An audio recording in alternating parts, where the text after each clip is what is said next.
Hey guys, welcome to the Liberal Hive Mind, a channel solely focused on exposing the abundant hypocrisy of the left. Okay, now there's this concept that I've been talking about forever when it comes to generic left-wing ideology, and that's this notion of living in a fairy tale land, you know? The idea of electing a politician or electing leaders is hopefully to put somebody in a position of power where they can make actual change, make things hopefully better, improve on issues, and find solutions. But you don't get that with Democrats, because they're offended by having the conversation in the first place. They get offended by the actual identifying of the issue. It's totally insane. I mean, let's talk about black homicide rates, for instance, and black crime in general. Obviously, in many Democrat cities and states, it's completely out of control, and the main victims of said crimes happen to, of course, be black Americans, who Democrats are constantly saying how much they care, but the moment you identify the issue or want to have a conversation about it, you're a bigot. Everything with the Democrats is feelings. We can't offend people's feelings. Therefore, we can't even have the conversation. We can't identify the issues. We can't diagnose the problem and then find a cure or a remedy. Everything with these leftoids is always about enabling problems and throwing money at the problem, hoping it's going to fix itself, but that's not the way the real world works. And now here we go again. We got another perfect example as Democrats once again play emotional games, the typical clutching of pearls instead of having a real conversation. This is actually the perfect example. This right here, what I'm about to show you guys, is exactly what I've been talking about for years. We got some stuff to get into, so let's roll the tape. All right, folks, so here's the clip that I want to start with. Here's Kamala Harris responding to a supposedly horrible thing that Donald Trump said. The whole country is going to be like,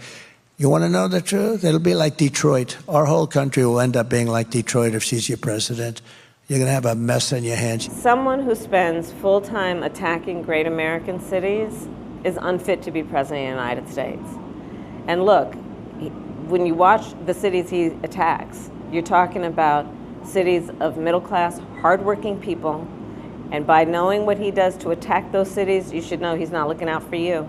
Oh wow, Donald Trump must have said something horrible, probably akin to what he said about Haiti, right? How dare he, the Democrats say, how dare he attack a great American city? I mean, really, let's add a little bit of context here. Here's, in essence, what Donald Trump was saying based on his own words. When we do all of this, you will witness nothing less than the launch of a new American industrial revolution. Thousands of factories will open up all across our land. Great paying blue-collar jobs will lift up those who have suffered so terribly over the past 4 years. You heard the numbers in the auto industry. It's collapsing. Inflation will come down fast. American cars and products will be exported and admired all throughout the world again. Young people will move from the coasts to big cities into the heartlands to build their fortunes on the new frontier of the American Midwest. They're going to move back. Instead of leaving, they're going to be moving back. And I'm telling you right now, standing here in the center of this once great city, that by the end of my term, the entire world will be talking about the Michigan miracle and the stunning rebirth of Detroit. That's going to happen very quickly.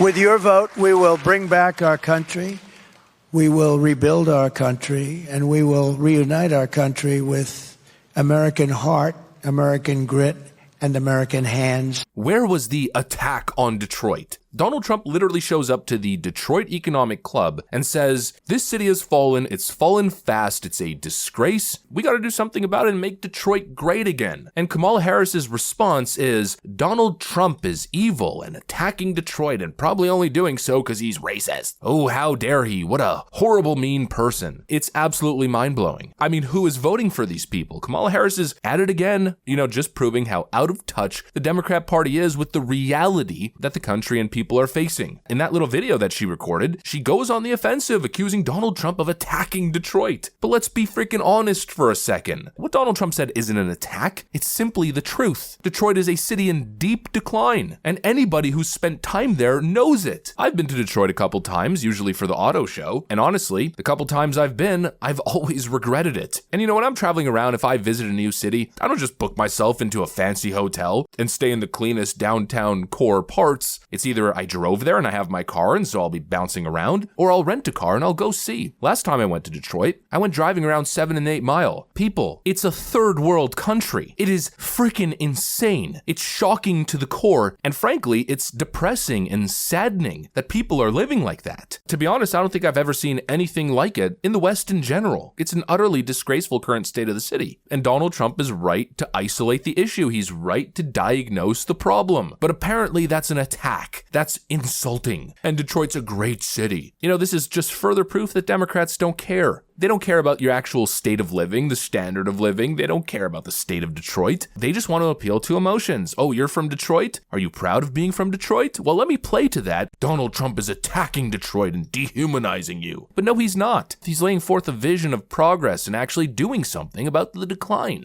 A decline that I guess Democrats at this point are going on the record denying? I mean, who are they trying to fool? The population has been dwindling for decades in Detroit. Neighborhoods are crumbling. Crime is rampant. And large portions of the city look totally abandoned. I mean, just look at this. This is the population of Detroit, Michigan from the 1800s all the way to current day. At its peak, 1.8 million people lived there in 1950. Today, the population is just over 600,000 people, and it continues to go down. They have a negative growth rate, and now the auto industry is in trouble, and so the decline is likely to continue. But somehow speaking about this in frank terms makes you a racist? A bad person who's attacking Detroit? You're out of your damn mind. And once again, you're proving the exact problem with the Democrat worldview. Kamala Harris here, like so many other leftist politicians, refuses to accept reality. Instead, she paints a fantasy picture of Detroit as a great city without acknowledging the systemic failures that have driven generational families out of the city. This is the core issue with her and her party's entire worldview. Instead of diagnosing the root problems like failed leadership, corruption, mismanagement, they rely on feel-good rhetoric, emotional manipulation, and empty platitudes. Where have you heard that before? It's not like I'm screaming those exact concepts from the mountaintops on nearly a daily basis. You know, they'd rather keep telling everybody that everything's fine and blame Trump as the bad guy for pointing out the obvious, as they sweep the real issues under the rug. And you know, this is why Trump gets in trouble, because he's real. He has the guts to call it out as he sees it. Whether it's Detroit or any other city in decline, he doesn't sugarcoat reality to make people feel good. Vote for me and I'll continue to deliver the copium. He says what most people are already thinking but are too afraid to admit because the left loves to play the victim card. When Trump calls out Detroit, he's not attacking the people. He's criticizing the failed policies that have left a once thriving American city in literal ruins.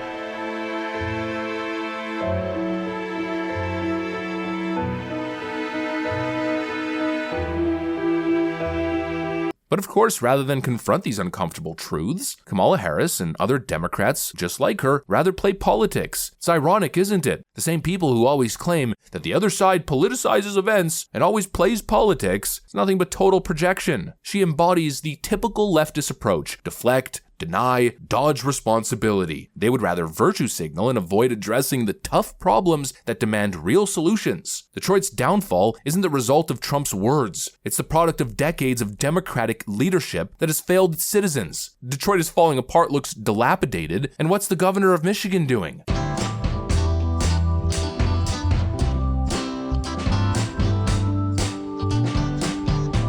Making quirky, edgy TikTok videos mocking Christians. Cool. You really see where the priorities are now, don't you? Donald Trump isn't attacking anyone. He's standing up for those who have been failed by the very politicians like Kamala who refuse to acknowledge reality. I mean, look at what's going on in San Francisco for a second. Need I say more? But while these Democrats are wasting time playing emotional games, Donald Trump has consistently shown that he is willing to cut through the noise and call out what is really going on. And that's pretty much it. That's the contrast. That's the point point of this video? Is it not clear? Look at Kamala's framing and look at Trump's framing. Who actually cares and who's just playing politics? Let me ask you that. You can make your own opinion. I've said what I have to say. Anyways, that's pretty much what I got for you guys on this one. Hopefully you enjoyed the video. If you did, make sure to leave a like and possibly subscribe to the channel. Thanks for watching, and I'll see you on the next one.